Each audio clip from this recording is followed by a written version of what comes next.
In my last video, which was an excerpt from my memoir about the dissolution of my marriage, I made a statement. During an argument, I told my wife that there was nothing she could do to make me happy, and there was nothing I could do to make her happy.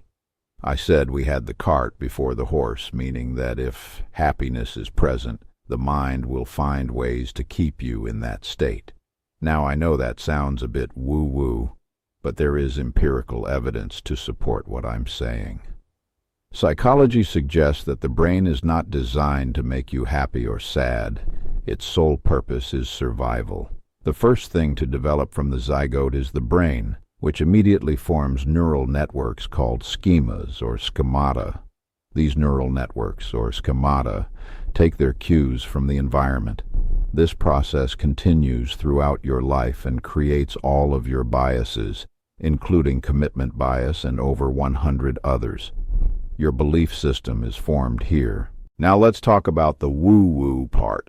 This is where philosophy comes into play. You'll hear things like, you don't get who or what you want. You get who or what you are. And happiness is not a cause, it is a choice. In other words, happiness is an effect rather than a cause. For example, if you're standing out in the sun, you cast a shadow, right? Which is more real, you or the shadow you cast? Most would say you are more real than your shadow, because without you, the shadow would not exist. It can't be the other way around. And if you waved your arms, the shadow would do the same. It can't be the other way around, because if the shadow waved its arms before you did, you'd probably move your legs and get the hell out of there. Let's take it to another level. Let's say the sun represents spirit. You standing in the sun represents your mind, and the shadow represents everything in your experience, your health, your wealth, and all the circumstances in your life. If the sun wasn't behind you, the shadow couldn't exist.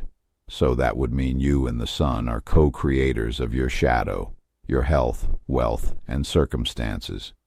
So, to answer the question I posed in the last video, how can you be happy first without having something to be happy about? I guess I have to make yet another video to answer that. It will be up next if you're interested.